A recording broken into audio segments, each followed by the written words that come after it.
কালি লাগিয়েছি, তবে এই আঙুলের ডগায়। এই নিয়ে আমার মনে হয় আমি 3বার ভোট দিলাম। আসলে নিজেকে বিক্রি করে ভোট দিইনি, না দিয়েছি মিথ্যা প্রতিশ্রুতি শুনে। নিজের মনে হয়েছে যে হ্যাঁ, একে ভোট দিলে ভালো হবে বা ওকে ভোট দিলে ভালো হবে। আজ বিগত 1 সপ্তাহ ধরে নিজের ভেতরে নিজে একটা যুদ্ধ চলছিল। আজ সেই যুদ্ধের অবসান। আজকে হচ্ছে 29 তারিখ, আজকে শেষ দফার ভোট। আমাদের এখানেও হচ্ছে। সকালবেলা ঘুম থেকে চোখটা খুলেই আগে ডিসাইড করে নিচ্ছি কী করব, কোনটা ঠিক হবে। হ্যাঁ, আমাদের জীবন তো বেশ অনেকটা কেটে গেল। এরপরের যে সময়টা আসবে সেটা আমাদের সন্তানদের জন্য কোনটা ঠিক হবে। কারণ মিথ্যা প্রতিশ্রুতি শুনে লাভ নেই। কারণ দেখো, 5 বছর অন্তর আমরা ভোট দিই, আর প্রত্যেকেই একটা আশায় থাকি। একটা ভালো শিক্ষা ব্যবস্থা, চিকিৎসা ব্যবস্থা, বন্ধ হয়ে যাওয়া স্কুলগুলো আবার খুলুক। চিকিৎসা যেখানে ভেঙে পড়েছে, প্রাইভেট চিকিৎসালয়ে যেতে হয়, যেখানে শুধুই টাকার খেলা চলে মানুষের জীবনকে নিয়ে, সেইগুলো বন্ধ হোক। একটা ভালো পরিবহন ব্যবস্থা, রাস্তাঘাট ভালো, জলের ব্যবস্থা ভালো, আমরা সাধারণ নাগরিক একটু সুযোগ সুবিধা পাবো, আর তো কিছু না।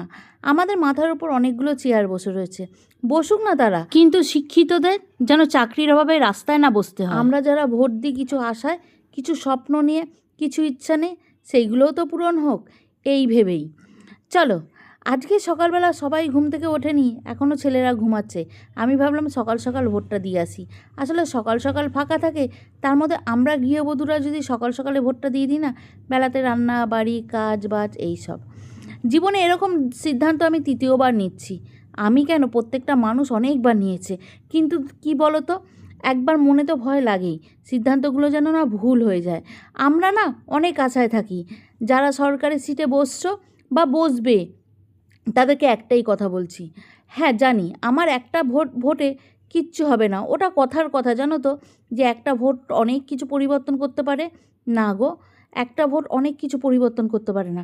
তবে আমাদের মতন এরকম যারা একটা একটা করে ভোট মনের আশা নিয়ে, ইচ্ছে নিয়ে তোমাদেরকে দিচ্ছে, তাদের ইচ্ছেগুলো একটু হলেও দেখো। আর পাচ্ছি না, জানো তো, মেরুদণ্ডটা ভেঙে যাচ্ছে। কাদের ওপর এত দায়িত্ব নিতে নিতে, এত বোঝা নিতে নিতে না হাঁপিয়ে উঠেছি। জানো তো, আমরা আমাদের সন্তানকে নিয়েও ভীষণ টেনশানে থাকি, সে মেয়ে সন্তান হোক কি ছেলে সন্তান। কি বলো তো, এই যে রাত বিরেতে বাড়ি ফিরবে, ঠিক মতো ফিরবে তো? কেউ ধর্ষিত হবে না তো? এখন তো বরং বাড়িতে মেয়ে সন্তান জন্মালে ভীষণ টেনশান হয় তার বাবা মার। সেই মেয়ে সন্তানগুলো ঠিক মতো সুরক্ষিত তো? আর কি চাই, নারী সুরক্ষা। হ্যাঁ, এইটা বলবো না যে তা বলে পুরুষদের ওপর অত্যাচার হয় না, হয়। সন্তান মানে সে নারী হোক কি পুরুষ, দুটোই তো সমান না তার মায়ের কাছে। আচ্ছা ভেবেছো রাত্রি 10টার পর কী পরিমাণে বড় লরিগুলো মানুষকে মানুষ না ভেবে ধাক্কা দিয়ে চলে যায়? তখন ভয় লাগে না বলো তো, যে রাত্রিবেলা 10:30 11টার পর মানুষটা বাইক চালিয়ে বাড়ি ফিরবে? হ্যাঁ, সুস্থ মতন তার সাথে সকালের চাটা আবার খেতে পারবো তো। দেখো, আবার একবার কালি লাগিয়েছি, তবে আঙুলের ডগায়। অনেক চিন্তা ভাবনা, অনেক আশা, অনেক স্বপ্ন নিয়ে।